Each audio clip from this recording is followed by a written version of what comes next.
Hey guys, Pedro here to tell you about the debut solo record from Maurizio of Cataclysm. The name of the project is Invictus. The name of the album is Unstoppable. Comes out October 21st on MNRK Heavy. The album has 11 tracks and it's 42 minutes in length. As far as the design is concerned, this album doesn't worry itself about creating a path or a journey. The album is designed more like a concert set list. It's meant to grab your attention or grab you by the neck from the first all the way to the last song.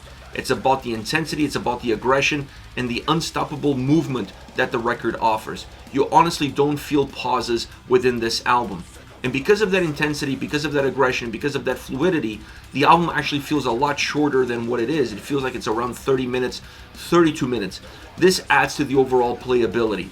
Because even though the album is heavy and it hits you hard, you're not necessarily taken back by it. It's not an album that asked a lot out of the listener. So when you get to the end, you almost feel ready to experience the same atmosphere, the same elements all over again. So it has great playability, it has great fluidity. It's an album that has individuality across each and every single song, but still sounds and feels very balanced and cohesive. As far as the soundscape is concerned, I was expecting Cataclysm version 2.0. I think that's fair to say considering who's behind this record. But that's not exactly what I got. I got some elements of Cataclysm. Obviously, it would be impossible not to see them on this album. But I got a little bit of a different sound and a different experience that comes with it. You're perhaps going to see more of that experience in the guitars and drums than anywhere else. But it's an album that has great soundscape, that has a great sound experience. The production on the record is off the charts. You're able to see all the different elements, the bass, the guitars, the vocals, the drums, what are they doing individually within each and every single song, and then the strength that they bring to the collective. Not just the collective within the whole album, but the collective within the individual tracks themselves. An album that has a lot of melodic elements, and that's perhaps one of the things that helps set it apart from Cataclysm. It's a lot more melodically driven.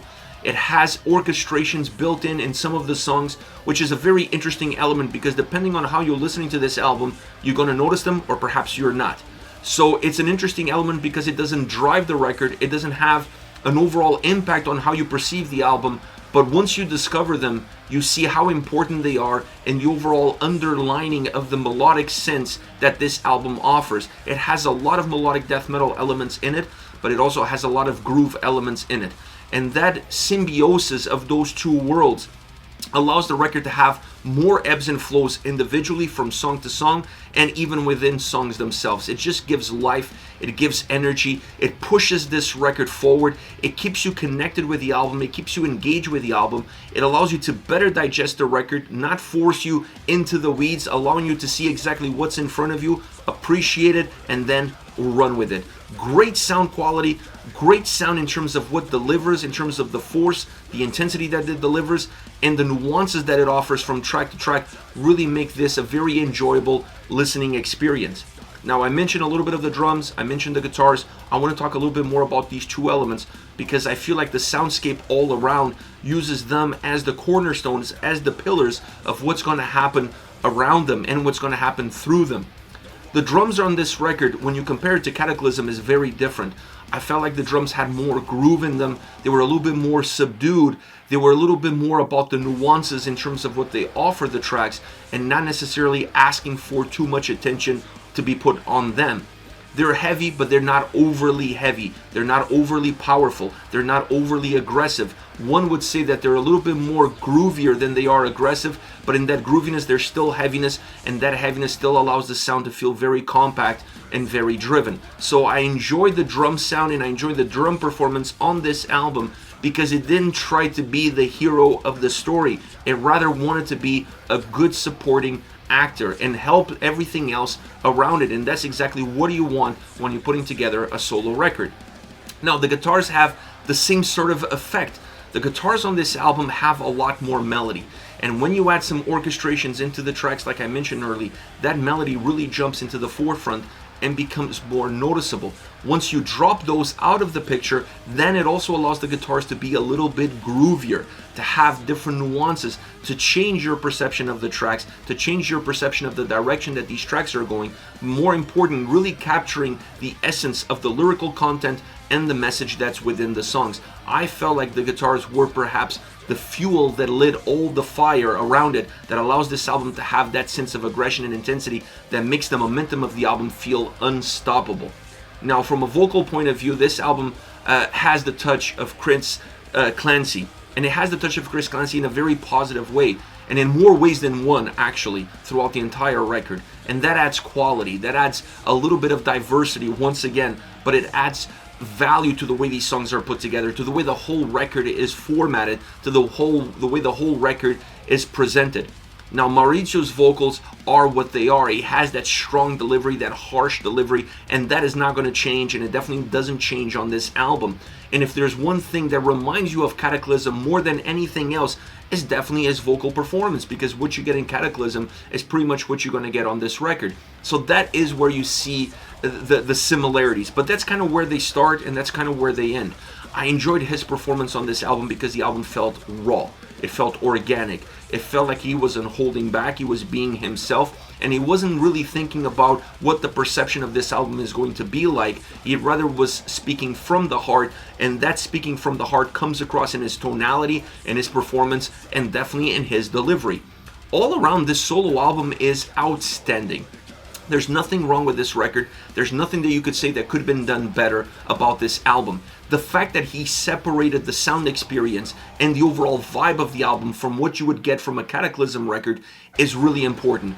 There are nuances, there are also bridges, but it's important to separate the two because this is his solo project. And if you're going to create a solo project that's a mirror image of your current band, that it kind of defeats the purpose. So I really enjoy the fact that this record sets itself apart from everything I've seen Mauricio do before. It has its own unique nature, it has its unique soundscape, it has its unique lyrical content, and then has its unique attributes that make this a very solid album. One of the strongest albums within this genre of blending melodic death metal, and even groove metal that I heard this year. Great record all around. As far as favorite songs are concerned, I want to start off with Bleed Me Out. This is my favorite song on the album. I don't get why this wasn't the first single, because it's such a catchy and hooky song.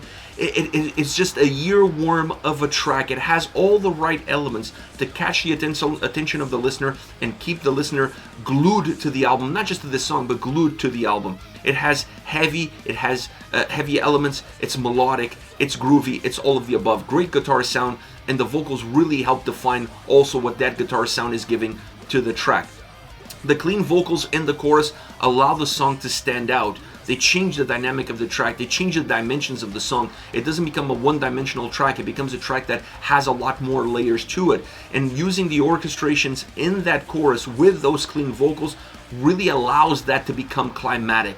The chorus becomes the focal of the attention throughout the entire song. The track is a little bit more linear in the verses in terms of the aggression, intensity, and harsh vocals and what it's put forward. But once you get into that climatic chorus, it almost feels popish to a certain degree. Not that it's pop sounding, but it has a lot of those same elements that allow your attention to be concentrated on that one single element. You see that in pop songs, and you see that in how this chorus is put together from a melodic side of things, from a musical side of things, and obviously from a vocal side of things. I just love this track. I love what the clean vocals offer. I love what the orchestrations add to it. This guitar sound and then Mauricio's vocals, everything allows this to be an absolute banger through and through.